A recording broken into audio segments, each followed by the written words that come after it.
अज्ञानतिमिरान्धस्य ज्ञानाञ्जनशलाकया चक्षुरुन्मीलितं येन तस्मै श्रीगुरवे नमः। वाञ्छाकल्पतरुभ्यश्च कृपासिन्धुभ्येव च पतितानां पावनेभ्यो वैष्णवेभ्यो नमो नमः। जय श्री कृष्ण चैतन्य प्रभु नित्यानंद श्री अद्वैत गदाधर शिवासादि गौर भक्तवृंद। हरे कृष्ण कृष्ण कृष्ण हरे हरे, हरे राम राम राम हरे हरे। तो आगे बढ़ेंगे हम लोग। अभी तक हमने श्लोका नंबर 19 तक फिनिश किया है। आगे बढ़ते हैं। श्लोका नंबर 19 था कि भगवान कहते हैं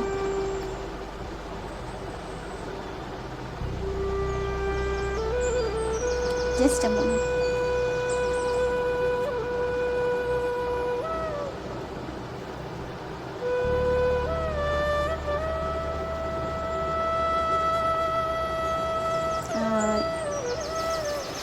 प्रहलाद महाराज भगवान के लिए बोलते हैं कि हे परम पुरुषोत्तम, मेरे प्रभु नरसिम्हादेव, जीवन की दैहिक धारणा के कारण आपकी उपेक्षा और देखभाल से रहित देहधारी जीवात्माएं, यानी जो भगवान की शरणागत नहीं है, ऐसे जीवात्माएं कल्याण के लिए कुछ भी नहीं कर सकते।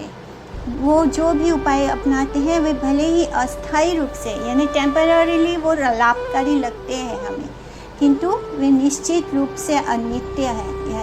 यानी हम जो भी इस संसार में सुखी होने की कोशिश करते हैं या अपनी रक्षा करने की जो भी हम कोशिश करते हैं वो टेम्पररीली हमें उसमें बेनिफिट मिलता है, पर इटरनली हमें उसमें कोई बेनिफिट नहीं मिलता। बता रहे हैं कि अगर हम भगवान के शरणागत नहीं हैं तो हम चाहे कितनी भी कोशिश क्यों ना कर लें, हम अपने प्रॉब्लम से बाहर नहीं आ सकते। इस तरह इस बात की कोई गारंटी नहीं है कि हमारी रक्षा हो पाएगी अगर कृष्ण के शरणागत हम नहीं हैं। तो भगवान की जब हम शरण लेते हैं तो उसकी सुरक्षा की हमारे पास गारंटी होती है कि भगवान हमारी रक्षा ज़रूर करेंगे, 100% गारंटी होती है। लेकिन यही गारंटी हमें और कोई जीवात्मा से नहीं प्राप्त हो सकती।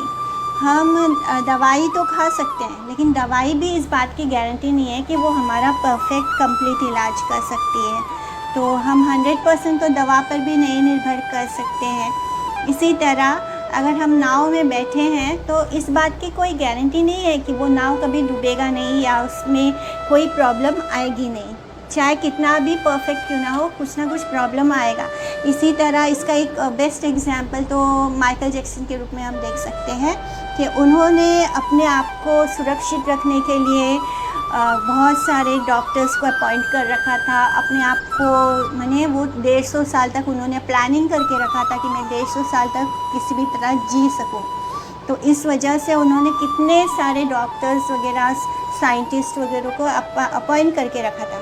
लेकिन हमने देखा कि 150 साल तो क्या, वो 100 साल भी नहीं जी सके, सिर्फ 50 साल की उम्र में वो चले गए। इसका मतलब ये है कि अगर हम भगवान की शरण में नहीं हैं और फिर हम चाहे कितना भी पैसे क्यों ना खर्च कर ले, कितने भी सुविधाएं क्यों ना अपने आसपास खड़ी कर ले, लेकिन हम तब भी असुरक्षित ही रहेंगे। तो आगे बढ़ते हैं श्लोका नंबर 20 पर। यस्मिन् यतो यर्हि येना च यस्य यस्मात् यस्मै यथा यद् उत यस्त्वा अपरापरो वा भावा करोति विकरोति पृथक् स्वभावा संचोचितस्तद् अखिलं भावता स्वरूपम्। तो इस श्लोका में प्रहलाद महाराज बोल रहे हैं कि हे प्रभु, इस भौतिक जगत में, इस मटेरियल वर्ल्ड में प्रत्येक व्यक्ति सतोगुण, रजोगुण, तमोगुण से प्रभावित होकर प्रकृति के गुणों के अधीन है। यानी हम 3 गुणों के अधीन हैं। महानतम पुरुष ब्रह्मा जी से लेकर छोटी सी चींटी तक सभी इन गुणों के प्रभाव में कार्य करते हैं। तो क्योंकि ये जो 14 भुवन हैं इस मटेरियल वर्ल्ड में, इस ब्रह्मांड में, वो सब कुछ किस में आते हैं? वो सब कुछ मटेरियल वर्ल्ड है। फिर चाहे वो स्वर्गलोक हो या ब्रह्मा जी का लोक हो, चाहे इंद्र का लोक हो, चाहे कितने भी अच्छा लोक क्यों ना हो, वहाँ पे लाइफ जो होता है वो थोड़ा लॉन्ग होगा, थोड़ा ऐसे लगेगा कि ये इटर्नल है, बट किंतु वो इटर्नल नहीं है। ब्रह्मा जी की लाइफ बहुत बड़ी होती है, लेकिन फिर भी वो इटर्नल ही नहीं है। वो भी जाएंगे, वो भी मटेरियल वर्ल्ड में रहते हैं और वो भी सतोगुण, रजोगुण, तमोगुण से प्रभावित होते हैं। इस तरह ब्रह्मा जी से लेकर एक चींटी भी इन 3 गुणों के अधीन है और उस गुणों के अधीन रहकर ही हम सभी कार्य कर रहे हैं।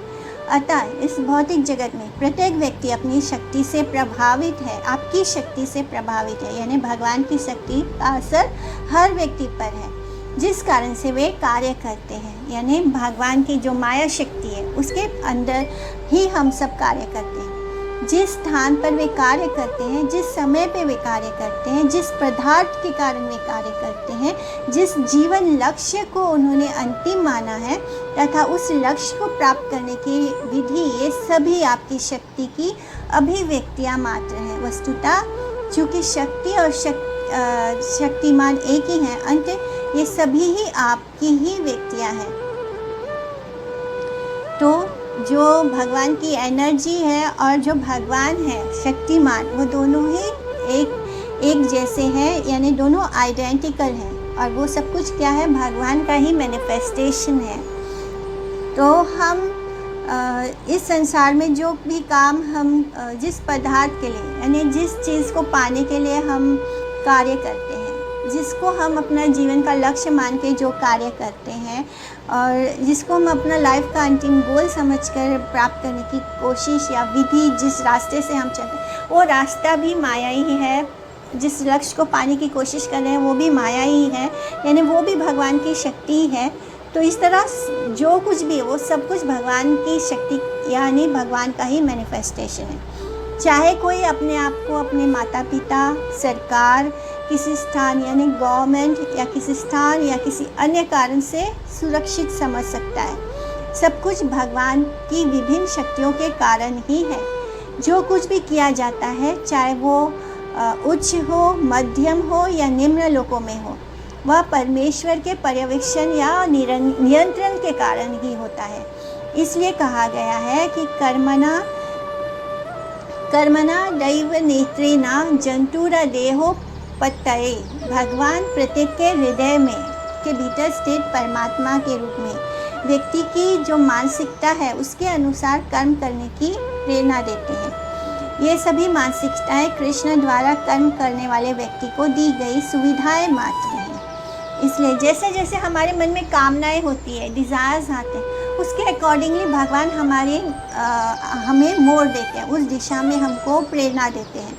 तो ये सभी कुछ क्या है? कृष्ण द्वारा कर्म करने वाले व्यक्ति को दी गई सुविधाएं हैं बस, क्योंकि ये हमारा फ्री विल होता है। जो हम डिज़ायर करते हैं जिस चीज़ की, वो हमारा फ्री विल होता है।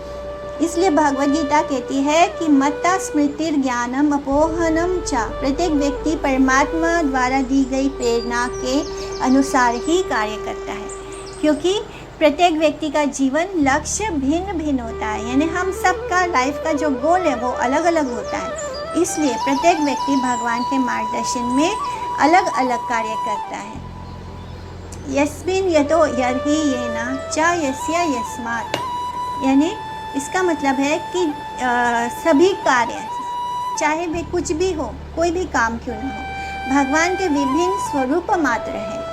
ये सभी जीव द्वारा निर्मित और भगवान की कृपा से पूर्ण होते हैं। यद्यपि ऐसे सभी कार्य भगवान से अभिन्न हैं, फिर भी भगवान निर्देश देते हैं कि सर्वधर्मान परित्याज्य मामेकं शरणं व्रज। यानी भगवान ने हमको हरे कृष्णा,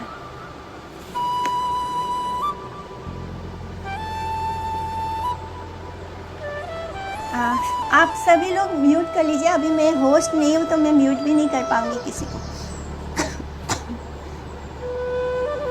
तो भगवान जो है वो ही हमें प्रेरणा देते हैं। जैसे अगर हमारे मन में कुछ मटेरियली और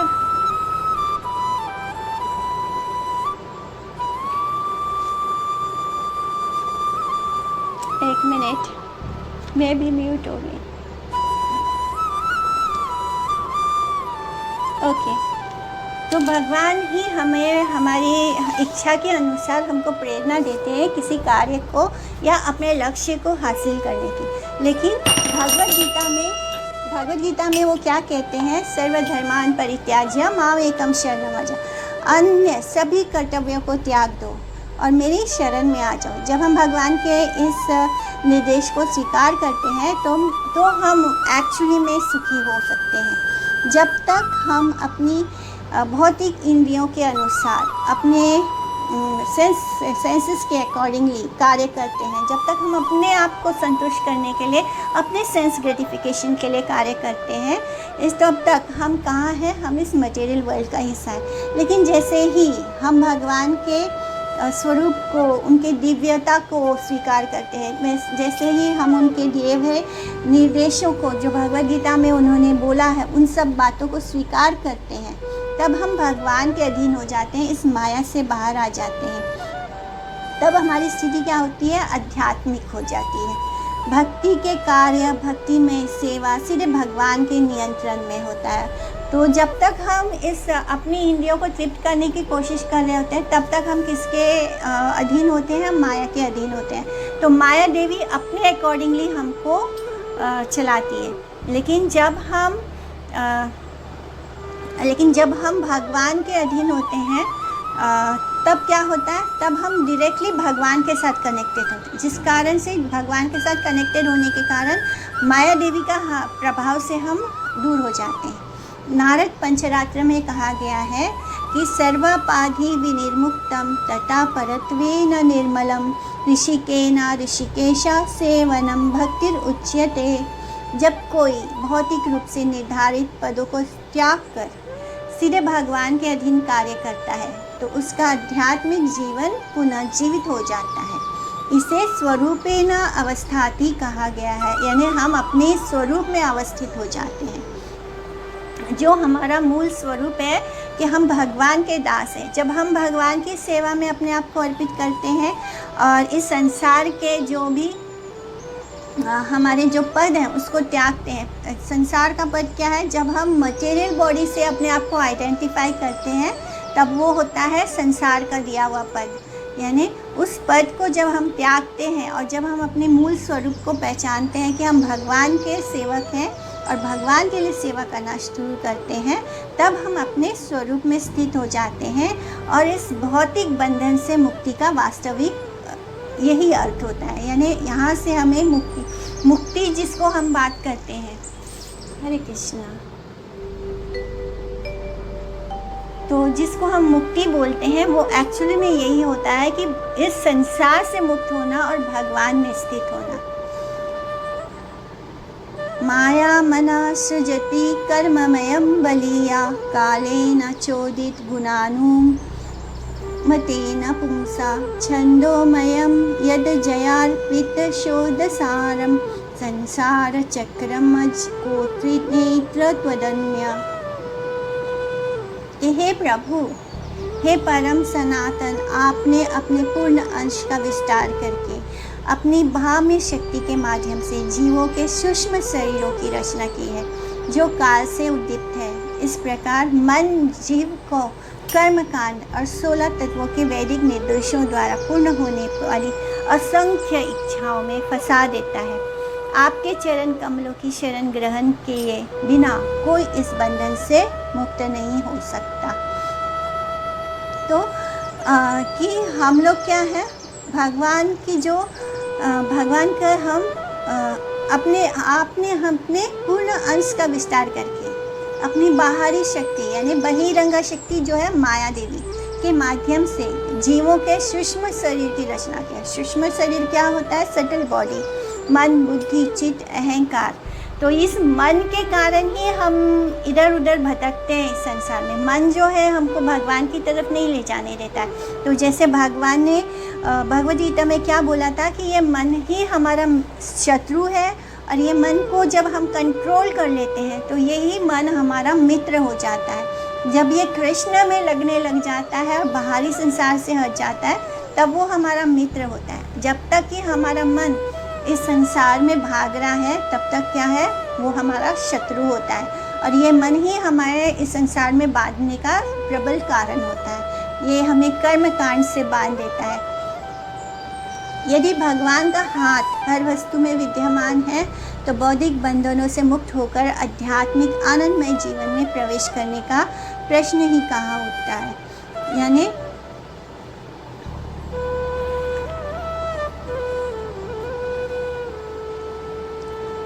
इस तरह निस्संदेह ये सत्य है कि कृष्ण ही सभी वस्तुओं के स्रोत है। जैसे कि हम भगवद गीता में स्वयं कृष्ण समझाते हैं कि अहम सर्वस्व प्रभवा। आध्यात्मिक और भौतिक जगत दोनों में समस्त कार्यकलाप निश्चित रूप से भौतिक या आध्यात्मिक प्रकृति के माध्यम से भगवान के आदेशानुसार संचालित होती है। माया अध्यक्षेण प्रकृति सूयते सा चराचरम। यानी जो माया है वो भी भगवान की जो प्रकृति माया भौतिक संसार, तो ये क्या है, ये भी भगवान के निर्देश में उनके ही अध्यक्षता में सुचारू रूप से चलती है। तो ये स्वतंत्र रूप से कार्य नहीं करती है। इसलिए आरंभ में जीव जो है आत्मा जो भौतिक ऊर्जा का आनंद लेना चाहता था और जीव को सभी सुविधाएं प्रदान करने के लिए भगवान कृष्ण ने इस मटेरियल वर्ल्ड की, इस भौतिक जगत की रचना की और जीव को मन के माध्यम से विभिन्न विचारों और योजनाओं को गढ़ने की सुविधा प्रदान करी। यानी इस मन के माध्यम से भगवान ने हमें मन दिया ताकि हम अपनी विचारों और उसको प्लानिंग कर सकें। अपने जो हमारी इच्छाएं हैं या हमारा जो सोच है उसके अकॉर्डिंगली हम अपनी प्लानिंग्स करते हैं। तो ये सब ये भी भगवान ने खुद हमको दिया है क्योंकि हमारे मन में इस संसार को भोगने की इच्छाएं थी। भगवान द्वारा जीव को प्रदान की गई ये सुविधाएं ज्ञान इंद्रियां, कर्मेंद्रियां, मन और 5 भौतिक तत्वों के रूप में 16 प्रकार के विकृत अवलंब का निर्माण करती है। बार बार जन्म और बार बार मृत्यु का चक्र भगवान द्वारा निर्मित है, लेकिन विभिन्न प्रगति चरणों के अनुसार मोहग्रस्त जीव को मुक्ति की ओर निर्देशित करने के लिए वेदों में विभिन्न निर्देश दिए गए हैं।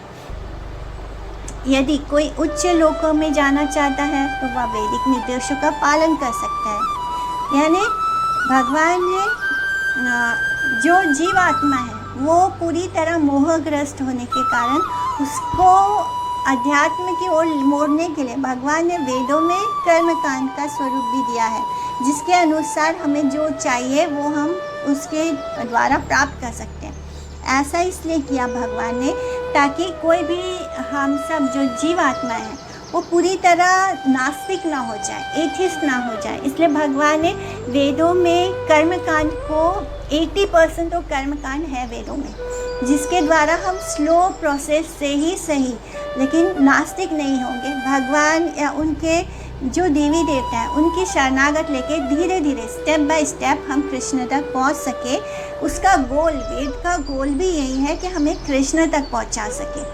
तो वेदों में विभिन्न निर्देश दिए गए हैं। जैसे कि भगवान ने भगवद गीता में क्या बोला है, यान्ति देवव्रता देवाम पितृ यान्ति पितृवता भूतानि यान्ति भूतेजा यान्ति मदयाजिनो अभिमाम। तो जो देवता की पूजा करते हैं वे देवताओं के बीच जन्म लेंगे, जो भूत प्रेतों की पूजा करते हैं वे ऐसे प्राणियों के बीच में जन्म लेंगे घोष्ट में, जो पितरों की पूजा करते हैं वो आर्या यामा यानी पितरों के पास जाते हैं, और जो मेरी पूजा करते हैं वे मेरे साथ रहेंगे। तो जिसकी हम पूजा करेंगे उसके साथ रहेंगे।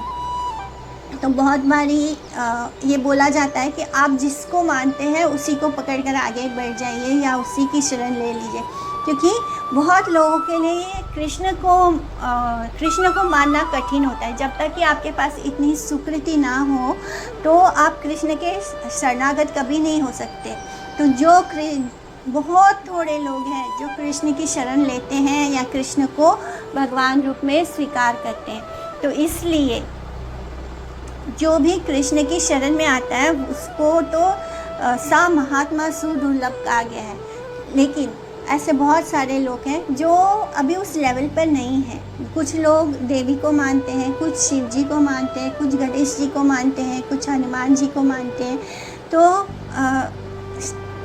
ऐसा कहा जाता है कि आप जिसको मानते हैं उसके द्वारा ही आगे बढ़े, क्योंकि वो सब भी कृष्ण भक्त हैं। तो धीरे धीरे कहीं ना कहीं आप भटकेंगे नहीं, आप इस संसार में या नास्तिक नहीं होंगे। भले ही आप, लेकिन किसी एक की शरण लीजिए, किसी बहुत सारे देवी देवताओं की शरण मत जाइए, फिर आप कहीं नहीं पहुंचेंगे। तो देवी देवता की शरण तो हमें लेनी नहीं है, हमें कृष्ण की शरण लेनी है। लेकिन कुछ लोग लोअर लेवल पर होते हैं, तो उनके लिए ही वेदों में ये निर्देश आता है, उनको कर्म कांड के द्वारा हम धीरे धीरे करके प्रोग्रेस करके वो ऊपर बढ़ सकते हैं। इस तरह भगवान कहते हैं कि जो जिसको मानता है वो उसके धाम जाएगा। और ऐसा होने से क्या होगा कि क्योंकि कृष्ण के अलावा कोई और धाम इटर्नल नहीं है, तो जब तक उनका लाइफ है तब तक वो उस धाम में रहेंगे। लेकिन जैसे ही वहाँ पे सब कुछ फिनिश होगा तो दोबारा उनको वापस जन्म और मृत्यु के चक्र में फंसना होगा। यानी इटर्नली इस सब में मुक्ति नहीं है। मुक्ति केवल कृष्ण धाम में जाने में, वैकुंठ जाने में होती है। ब्रह्मांड भ्रमिते कौन भाग्यवान जीव, गुरु कृष्ण प्रसादे पाए भक्ति लता बीज। तो इस तरह बहुत बहुत मुश्किल है कोई कृष्ण भक्त हो जाए, और आप सभी लोग तो बहुत भाग्यशाली हैं जो कृष्ण की शरण में आए हैं। तो इसीलिए कहा जाता है कि ब्रह्मांड में घूमते घूमते बहुत जन्म लग जाते हैं। 84 लाख योनियों में भी पता नहीं कितने 84 लाख योनि, मतलब ये नहीं होता कि सिर्फ 84 लाख बार जन्म लिया, उससे भी हर योनि में इतने सारे स्पीशीज़ हैं, कितने सारे वेराइटीज़ हैं कि हमें हर उस वेराइटी में जन्म लेकर उस लाइफ साइकिल को पूरा करना होता है। इस तरह पता नहीं कितने ब्रह्मांड में हम भटक चुके हैं। उसके बाद जाकर कोई भाग्यवान जीव होता है जिसको गुरु और कृष्ण के प्रसाद से भक्ति लता बीज प्राप्त होती है। पतितवत जीवात्मा भाव शक्ति द्वारा फंसा हुआ है, भौतिक जगत में भटकता रहता है, किंतु यदि सौभाग्यवश उसे भगवान का कोई बोनाफाइड प्रतिनिधि मिल जाए तो उसे भक्ति का बीज प्रदान करता है। और यदि वह ऐसे गुरु का या भगवान का प्रतिनिधि का लाभ उठाता है तो उसे भक्ति लता बीज यानी भक्ति का बीज प्राप्त होता है। और यदि वह कृष्ण भावनामृत की समुचित विकास करता है, यानी धीरे धीरे वो इसकी साधना करता है, धीरे धीरे जब हम सेवा में आगे बढ़ते हैं भगवान की, तो वो धीरे धीरे आध्यात्मिक जगत में ऊपर उठ जाता है। अंतिम निष्कर्ष यह है कि व्यक्ति को भक्ति योग के सिद्धांतों के प्रति समर्पित होना चाहिए, क्योंकि तभी उसे धीरे धीरे मुक्ति प्राप्त होगी। मुक्ति यानी इस भौतिक संसार से मुक्ति प्राप्त होगी।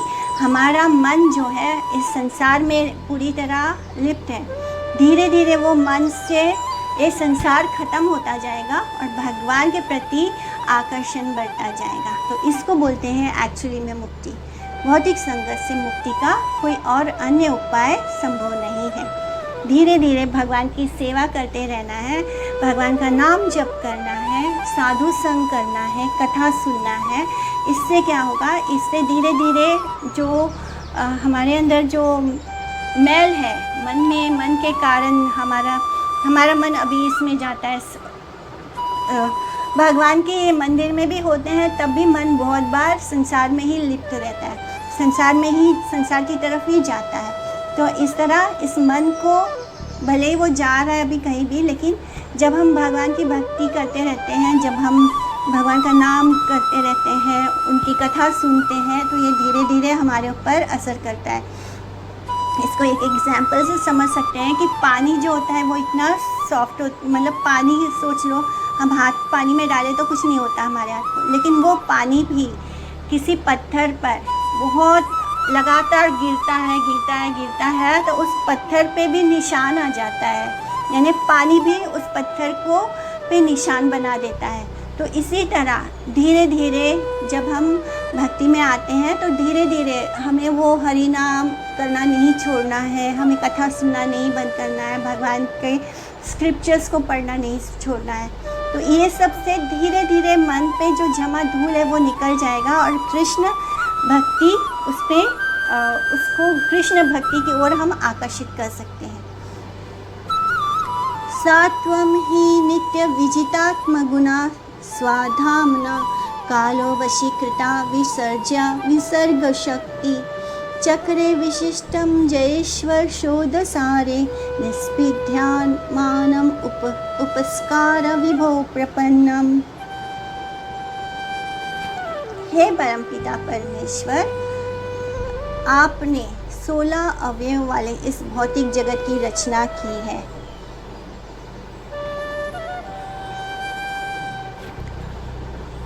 किंतु आप इनके भौतिक गुणों से परे हैं। दूसरे शब्दों में ये भौतिक गुण आपके पूरे नियंत्रण में हैं और आप इनसे कभी पराजित नहीं होते। अंतकाल तत्व आपका ही प्रतिनिधि है, यानी जो काल है, कालो अस्मि बोलते हैं ना भगवान भगवद गीता में कि मैं काल भी मैं ही हूँ, तो वो भी आपका ही प्रतिनिधि है। हे परमपिता परमेश्वर, आपको कोई भी जीत नहीं सकता, किंतु मैं तो काल चक्र के द्वारा कुचला जा रहा हूँ। अंत में पूर्णता आपके शरणागत हूँ। अब कृपया मुझे अपने चरण कमलों में शरण लीजिए। इस तरह वो बता रहे हैं कि ये जो भगवान भौतिक दुखों का जो चक्र है वो भी भगवान की ही रचना है, किंतु वे भौतिक ऊर्जा के नियंत्रण में नहीं है। भगवान जो है वो इस मटेरियल वर्ल्ड को उन्होंने बनाया है, सब चीज़ के कारण भगवान स्वयं है, लेकिन वो सब चीज़ को कंट्रोल करते हैं, लेकिन वो किसी चीज़ में का असर उन पर नहीं होता है। उनको कोई भी ये मटेरियल चीज़ें कॉन्कर नहीं कर सकती, उन पर उसका कोई असर नहीं होता है, हो सकता। भगवान सब चीज़ के कारण है। जैसे भगवान ने कहा कि मैं सब चीज़ मेरे ही कारण है, मेरे ही अंडर है, लेकिन मैं सब में हूँ, लेकिन फिर भी भगवान सब में होते हुए भी किसी चीज़ में कॉन्टामिनेट नहीं होते हैं,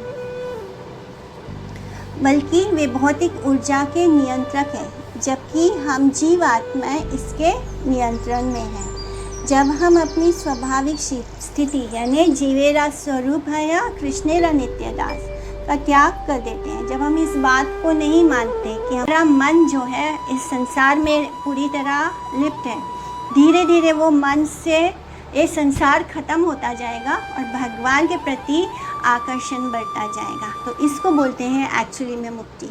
भौतिक संघर्ष से मुक्ति का कोई और अन्य उपाय संभव नहीं है। धीरे धीरे भगवान की सेवा करते रहना है, भगवान का नाम जप करना है, साधु संग करना है, कथा सुनना है। इससे क्या होगा, इससे धीरे धीरे जो हमारे अंदर जो मैल है मन में, मन के कारण हमारा मन अभी इसमें जाता है। भगवान के मंदिर में भी होते हैं तब भी मन बहुत बार संसार में ही लिप्त रहता है, संसार की तरफ ही जाता है। तो इस तरह इस मन को भले ही वो जा रहा है अभी कहीं भी, लेकिन जब हम भगवान की भक्ति करते रहते हैं, जब हम भगवान का नाम करते रहते हैं, उनकी कथा सुनते हैं, तो ये धीरे धीरे हमारे ऊपर असर करता है।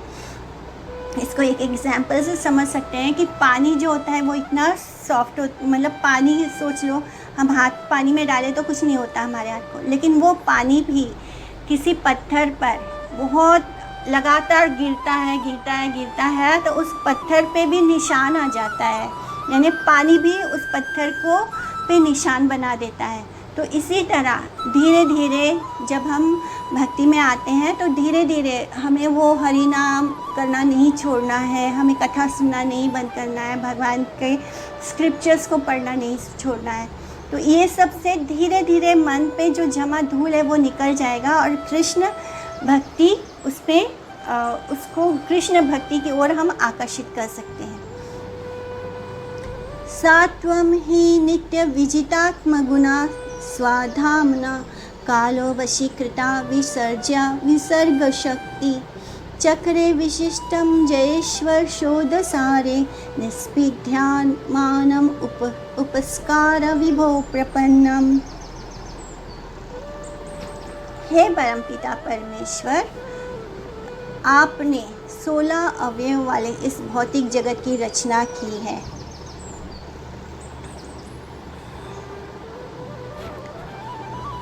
किंतु आप इनके भौतिक गुणों से परे हैं। दूसरे शब्दों में ये भौतिक गुण आपके पूरे नियंत्रण में हैं और आप इनसे कभी पराजित नहीं होते। अंतकाल तत्व आपका ही प्रतिनिधि है, यानी जो काल है, कालो अस्मि बोलते हैं ना भगवान भगवद गीता में कि मैं काल भी मैं ही हूँ, तो वो भी आपका ही प्रतिनिधि है। हे परमपिता परमेश्वर, आपको कोई भी जीत नहीं सकता, किंतु मैं तो काल चक्र के द्वारा कुचला जा रहा हूँ। अंत में पूर्णता आपके शरणागत हूँ। अब कृपया मुझे अपने चरण कमलों में शरण लीजिए।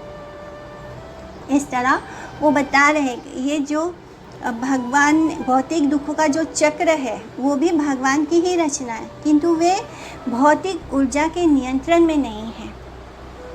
भगवान जो है वो इस मटेरियल वर्ल्ड को उन्होंने बनाया है, सब चीज़ के कारण भगवान स्वयं है, लेकिन वो सब चीज़ को कंट्रोल करते हैं, लेकिन वो किसी चीज़ में का असर उन पर नहीं होता है। उनको कोई भी ये मटेरियल चीज़ें कॉन्कर नहीं कर सकती, उन पर उसका कोई असर नहीं होता है, हो सकता। भगवान सब चीज़ के कारण है। जैसे भगवान ने कहा कि मैं सब चीज़ मेरे ही कारण है, मेरे ही अंडर है, लेकिन मैं सब में हूँ, लेकिन फिर भी भगवान सब में होते हुए भी किसी चीज़ में कॉन्टामिनेट नहीं होते हैं, बल्कि वे भौतिक ऊर्जा के नियंत्रक हैं, जबकि हम जीवात्माएं इसके नियंत्रण में हैं। जब हम अपनी स्वाभाविक स्थिति यानी जीवेरा स्वरूप है या कृष्णेरा नित्य दास का त्याग कर देते हैं, जब हम इस बात को नहीं मानते कि हम भगवान के नित्य दास हैं, तो भगवान इस भौतिक जगत का, इस भौतिक ऊर्जा का निर्माण करते हैं और बद्ध जीव पर उसका प्रभाव डालते हैं। अंत वे पर ब्रह्म हैं और केवल वे ही बद्ध जीव को भौतिक प्रकृति के आक्रमण से मुक्ति दिला सकते हैं। मामेवा ये प्रपद्यन्ते माया मेताम तरन्ति ते। तो माया का जो बाहरी ऊर्जा बद्ध जीवों पर इस भौतिक जगत के त्रिविधा दुखों का, यानी 3 तरह के 3 ताप जो हैं, उसके निरंतर बोझ डालते रहती हैं। जब तक हम इस संसार में हैं तो हमें तीनों ताप यानी आदि भौतिक, आध्यात्मिक और,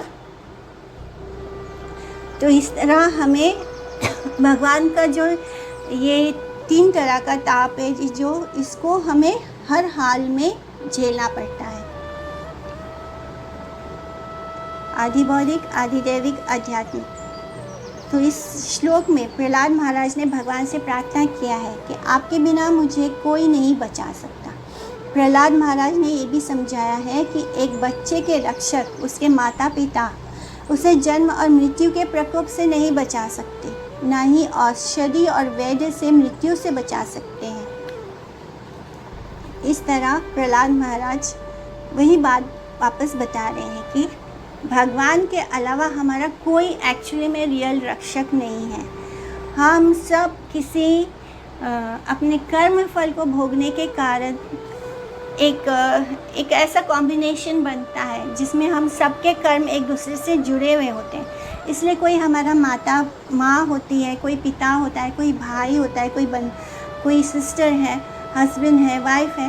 तो ये सब कुछ क्या है, ये सब हमारे कर्मों के अनुसार हम सबको एक साथ कुछ लेना देना है, जिसके कारण हम एक दूसरे से जुड़ते हैं। इसलिए तो रियल में ये सब हमारा रिलेशनशिप नहीं है, रियल में रिश्ता हमारा भगवान के साथ है। इसलिए दिखने में ऐसे लग रहा है कि ये हमारे माता पिता हैं ये सब, लेकिन वो भी हमारी रक्षा नहीं कर सकते।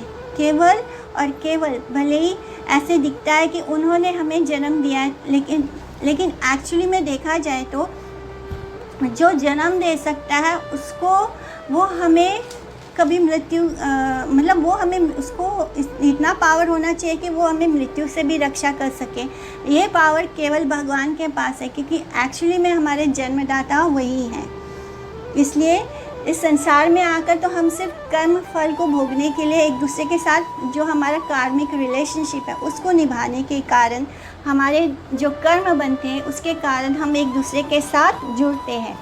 और इसके बाद इसलिए केवल और केवल भगवान ही हमारी रक्षा कर सकते हैं।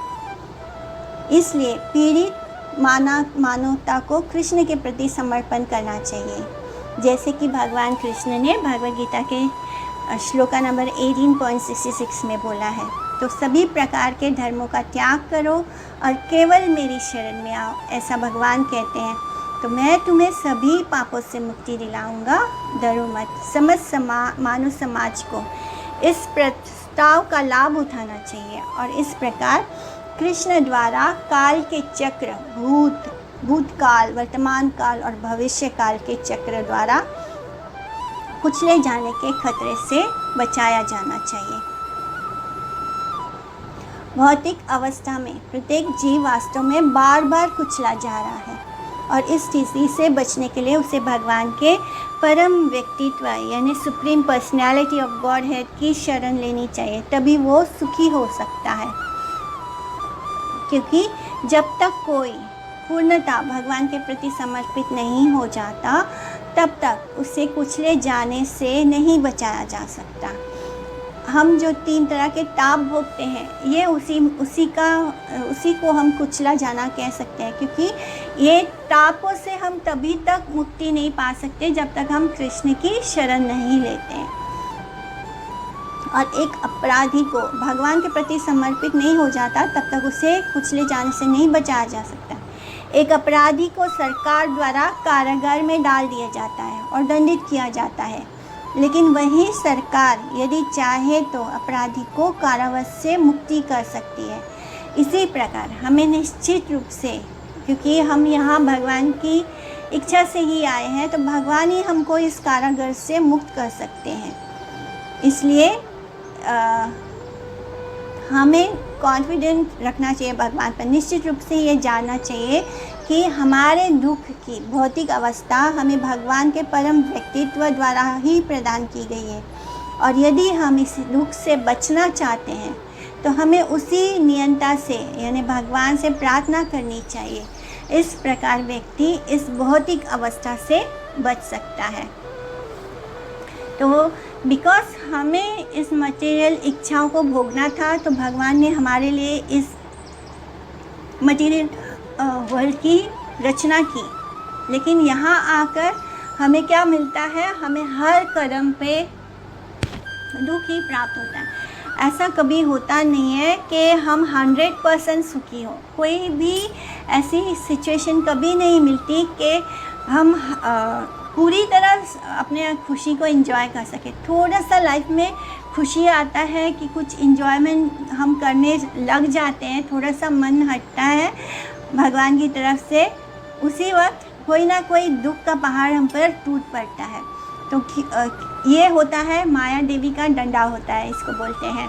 क्योंकि वो इसी तरह जब भी वो देखती है कि हम पूरी तरह मटेरियल लाइफ में इन्वॉल्व हो चुके हैं, तब हमारे जीवन में कोई कष्ट, कोई दुख आता है। ये दुख इसलिए आता है ताकि हमारा मन जो इस संसार में लग गया है, इस इंद्रिय तृप्ति में यानी सेंस ग्रेटिफिकेशन में जो हम इन्वॉल्व हो चुके हैं, वहाँ से हमको बचाने के लिए और अपना हमारे मन में कृष्ण के प्रति आस्था जगाने के लिए हमारे ऊपर इतने दुख और कष्ट आते हैं।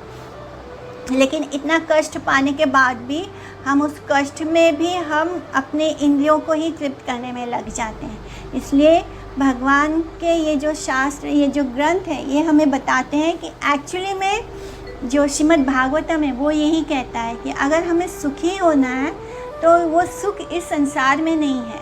अगर इस संसार में सुखी होना है तो वो सुख इस संसार में नहीं है, वो सुख भगवान की शरणागत में है। तो हम सभी को भगवान की शरण लेनी चाहिए, तभी हम सुखी हो सकते हैं। तो कोई क्वेश्चंस है? किसी को कुछ पूछना है? हरे कृष्णा। तो क्लास यहाँ पे फिनिश करते हैं। वांछा कल्पतरुभ्यश्च कृपा सिंधुभ्येव च पतितानां पावनेभ्यो वैष्णवेभ्यो नमो नमः। आप सभी को दंडवत प्रणाम। हरे कृष्ण।